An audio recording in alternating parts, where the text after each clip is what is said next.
আজকে আমরা অষ্টম শ্রেণীর প্রথম পর্যায়ক্রমিক মূল্যায়ন 2026 সালের ইতিহাস বিষয়ের সম্পূর্ণ উত্তর সহ প্রশ্নপত্র সম্পর্কে আলোচনা করব। তো চলো এই ভিডিওতে আমরা ক্লাস 8-এর ফার্স্ট ইউনিট টেস্ট 2026 হিস্ট্রি সাবজেক্টের এই কোশ্চেন পেপার এবং তার উত্তরগুলো দেখে নিই। তো ফার্স্ট সামেটিভ ইভ্যালুয়েশনে যেমন 30 নম্বরের পরীক্ষা নেওয়া হচ্ছে, সময় থাকছে 1 ঘন্টা। এখানে দেখো 1 নম্বর থেকে বলা হচ্ছে সঠিক উত্তরটি বেছে নিয়ে বাক্যটি সম্পূর্ণ করো। 1 × 6 = 6। 1-এর কয়ের দাগে এশিয়াটিক সোসাইটি প্রতিষ্ঠা করেন Jonathan Duncan, Charles Wilkins, David Hare, William Jones. সঠিক উত্তর হচ্ছে উইলিয়াম জোন্স। রাজধানী হিসাবে মীর কাসিম বেছে নিয়েছিলেন মুর্শিদাবাদকে, মুঙ্গেরকে, কাটোয়াকে, বর্ধমানকে। সঠিক উত্তর হচ্ছে মুঙ্গেরকে। ভারতের সিভিল সার্ভিস ব্যবস্থা চালু করেন Warren Hastings, Lord Cornwallis, Lord Wellesley, Lord Dalhousie. সঠিক উত্তর লর্ড কর্নওয়ালিস। এরপর দেখো ভয়ের দাগে মুর্শিদ কুলি খান বাংলার নাজিম পদ পান 1707, 1717, 1757, 1757 খ্রিস্টাব্দে। তো এখানে সঠিক উত্তর হবে 1717 খ্রিস্টাব্দে।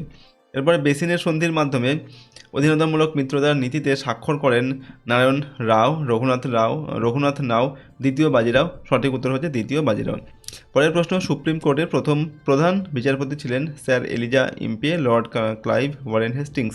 সঠিক উত্তর স্যার এলিজা ইম্পে। 2 নম্বর দাগে নির্দেশ মতো প্রশ্নগুলির উত্তর দাও। 1 × 4 = 4। বেমানান শব্দটি লেখো। মাদ্রাজ, কলকাতা, বাংলা। তো 3টি শব্দ এখানে দেওয়া আছে, বেমানান শব্দ হবে বাংলা। তারপর ঠিক না ভুল লেখো। মীর কাসিমের পর বাংলার নবাব হয়েছিলেন মির্জাফর, এটা ঠিক হবে। বা এরপর দেখো বাংলার নদীপথগুলি জরিপ করেন কে? উত্তর হচ্ছে জেমস রেনেল। লাহোরের চুক্তি কাদের মধ্যে স্বাক্ষর দেওয়া হয়? ইংরেজ ও শিখদের মধ্যে। পরের প্রশ্ন 3 নম্বর থেকে যে কোনো 2টি প্রশ্ন উত্তর লিখতে হবে 2-3টি বাক্যে। 2 × 2 = 4। পলাশির লুণ্ঠন কাকে বলে? দেখো ব্রিটিশ কোম্পানি মির্জাফরকে সহায়তা করার বিনিময়ে অবাধে সম্পদ হস্তগত করতে থাকে। পলাশির যুদ্ধের পর সিরাজের কলকাতা আক্রমণের অজুহাতে 1,77,00,000 টাকা ক্ষতিপূরণ নেয় কোম্পানি। তার উপরে ক্লাইভ সহ কোম্পানির উঁচু পদাধিকারীরা মির্জাফরের থেকে প্রচুর সম্পদ ব্যক্তিগতভাবে পেয়েছিলেন। সব মিলিয়ে পলাশির যুদ্ধের পরে প্রায় 3 কোটি টাকার সম্পদ মির্জাফরের থেকে আদায় করে ব্রিটিশ কোম্পানি। বহু ঐতিহাসিক কোম্পানির তরফে এই অর্থ আত্মসাৎকে পলাশির লুণ্ঠন বলে অভিহিত করেছেন। নেক্সট দেখো ক্ষয়ের দাগে আইনের শাসন কি? তো ভারতে ইংরেজ শাসন ব্যবস্থার সবচেয়ে উল্লেখযোগ্য দিক ছিল আইনের শাসন প্রবর্তন। আইনের শাসনের অর্থ হলো যে আইনের নিরপেক্ষতা, অর্থাৎ দেশের আইনের চোখে সবাই সমান, কেউই আইনের ঊর্ধ্বে নয়। লর্ড কর্নওয়ালিস প্রথম ভারতীয় বিচার ব্যবস্থায় আইনের শাসন প্রবর্তন করেন। গয়ের দেখা হচ্ছে উডের ডেসপ্যাচ কি? তো 1854 খ্রিস্টাব্দের জুলাই মাসে বোর্ড অফ কন্ট্রোলের সভাপতি চার্লস উড শিক্ষা সংক্রান্ত একটি প্রতিবেদন পেশ করেন, যা উডস ডেসপ্যাচ নামে পরিচিত। এই ডেসপ্যাচের মাধ্যমে ঔপনিবেশিক সরকারকে প্রাথমিক থেকে বিদ্যালয় স্তর পর্যন্ত একটি সুগঠিত শিক্ষা কাঠামো গড়ে তোলার পরামর্শ দেওয়া হয়। এই প্রতিবেদনের সুপারিশে কলকাতা, বোম্বাই ও মাদ্রাজে 3টি বিশ্ববিদ্যালয় গড়ে ওঠে। নেক্সট হচ্ছে 4 নম্বর দাগে যে কোনো 2টি প্রশ্নের উত্তর লিখতে হবে 4-5টি বাক্যের মধ্যে। প্রশ্নের মান 3 নম্বর করে, 3 × 6 দেওয়া আছে প্রশ্নের মান। তো কয়ের দাগে দ্বৈত শাসন ব্যবস্থা বলতে কী বোঝো? কোম্পানির দেওয়ানি লাভের ফলে প্রকৃতপক্ষে বাংলায় 2জন শাসক তৈরি হয়। একদিকে রাজনৈতিক আইন শৃঙ্খলা রক্ষা ও নিজামতের দায়িত্ব ছিল বাংলার নবাবের হাতে, অন্যদিকে অর্থনৈতিক কর্তৃত্ব ও রাজস্ব আদায়ের অধিকার পেয়েছিল ব্রিটিশ কোম্পানি। ফলে নবাবের হাতে ছিল অর্থনৈতিক ক্ষমতাহীন রাজনৈতিক দায়িত্ব, ব্রিটিশ কোম্পানি পেয়েছিল দায়িত্বহীন অর্থনৈতিক ক্ষমতা। বাংলার এই শাসন ব্যবস্থাকে দ্বৈত শাসন ব্যবস্থা বলা হয়। নেক্সট, দ্বৈত শাসন ব্যবস্থার সুবাদে ব্রিটিশ ইস্ট ইন্ডিয়া কোম্পানি নিজেদের বাণিজ্য চালানোর প্রয়োজনে বাংলার রাজস্ব ব্যবসায় লগ্নি করত। 1765 খ্রিস্টাব্দ থেকে 1772 খ্রিস্টাব্দ পর্যন্ত বাংলায় দ্বৈত শাসন চলেছিল। এই সময়ে ব্রিটিশ কোম্পানির একমাত্র লক্ষ্য ছিল যত বেশি সম্ভব রাজস্ব আদায় করা। এর ফলে বাংলায় ভয়ানক দুর্ভিক্ষ দেখা দিয়েছিল, যা 76-এর মনবন্ধন নামে পরিচিত। টিকা লিখতে হবে সত্যবিলোপ নীতি সম্পর্কে। লর্ড ডালহৌসি প্রবর্তিত সত্যবিলোপ নীতির মূল কথা হলো ভারতের কোনো দেশীয় রাজ্যের রাজা কোম্পানির অনুমতি ছাড়া দত্তক পুত্র গ্রহণ করতে পারবে না। উপরন্তু তিনি মারা গেলে ওই রাজ্যটি সরাসরি ব্রিটিশ কোম্পানি দখল করে নেবে। বাংলায় শিক্ষা বিস্তারের ক্ষেত্রে ব্যাপটিস্ট মিশনের ভূমিকা আলোচনা করো। তো 1800 খ্রিস্টাব্দে উইলিয়াম কেরি শ্রীরামপুরে ব্যাপটিস্ট মিশন তৈরি করেন।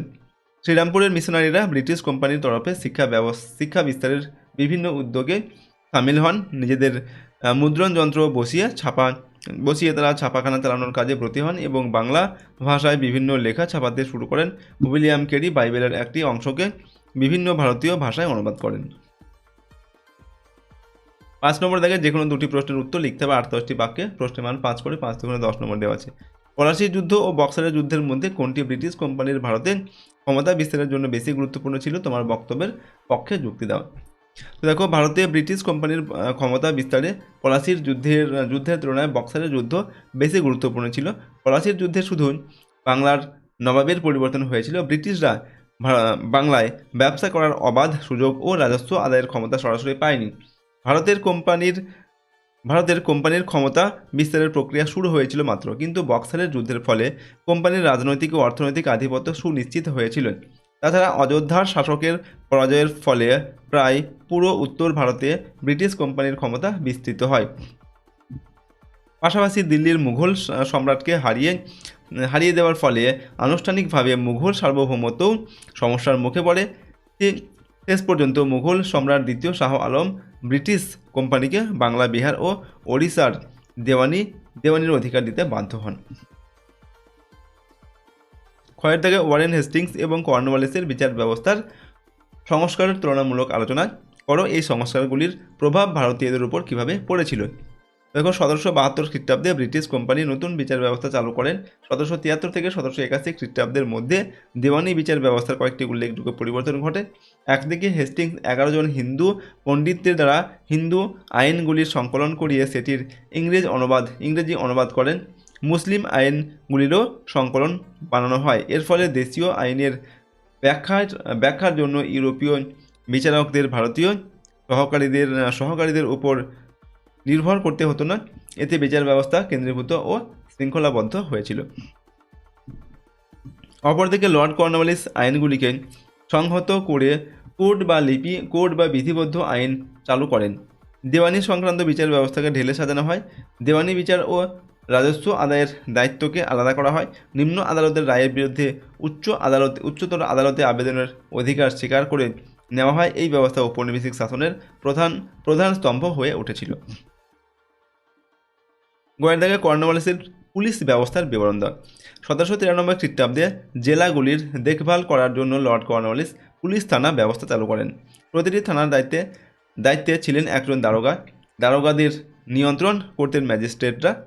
স্থানীয় অঞ্চলে সাধারণ মানুষের কাছে দারোগায় ছিলেন কোম্পানি শাসনের ক্ষমতা ও কর্তৃত্বের প্রতীক। কিন্তু স্থানীয় জমিদারদের সঙ্গে দারোগারা সমঝোতা করে চলায় সাধারণ মানুষের উপর জমিদার ও দারোগার যৌথ পীড়ন চলত। 1812 খ্রিস্টাব্দে পাকাপাকিভাবে দারোগা ব্যবস্থার বিলোপ করা হয়। তার বদলে গ্রামের দেখভালের দায়িত্ব দেওয়া হয় একজন কালেক্টরকে। ব্রিটিশ কোম্পানির মূল লক্ষ্য ছিল পুলিশি ব্যবস্থার মাধ্যমে আইনের শাসন প্রতিষ্ঠা করা। সেই উদ্দেশ্যেই পুলিশ ব্যবস্থার নানা রকম সংস্কার করা হতে থাকে। শেষ পর্যন্ত 1843 খ্রিস্টাব্দে সিন্ধু প্রদেশ অঞ্চলে নতুন ধাঁচে পুলিশি ব্যবস্থা প্রয়োগ করা হয়। ক্রমে আলাদা পুলিশ আইন বানানো হয় এবং ধীরে ধীরে ঔপনিবেশিক কর্তৃত্ব প্রতিষ্ঠা ও তার প্রদর্শনের অন্যতম হাতিয়ার হয়ে উঠেছিল পুলিশি ব্যবস্থা। এই ছিল ক্লাস 8-এর তোমাদের ফার্স্ট সামেটিভ ইভ্যালুয়েশন 2026 সালের ইতিহাস বিষয়ের একটি প্রশ্নপত্রের সম্পূর্ণ উত্তর। প্রশ্নোত্তরগুলো তোমরা ভালোভাবে প্র্যাকটিস করে নাও এবং এই প্রশ্নোত্তরের পিডিএফগুলো আমাদের অ্যাপের মধ্যে দেওয়া আছে। অ্যাপের লিঙ্ক ডেসক্রিপশন বক্সে রয়েছে এবং পেইড কোর্সের মধ্যে পিডিএফগুলো কিন্তু দেওয়া থাকলে চাইলে তোমরা সেখান থেকে নিতে পারো।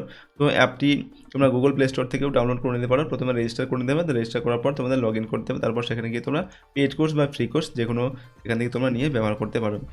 তো চলো, আজকে আমরা ভিডিওটি এখানে শেষ করছি। সম্পূর্ণ ভিডিওটি দেখার জন্য অসংখ্য ধন্যবাদ।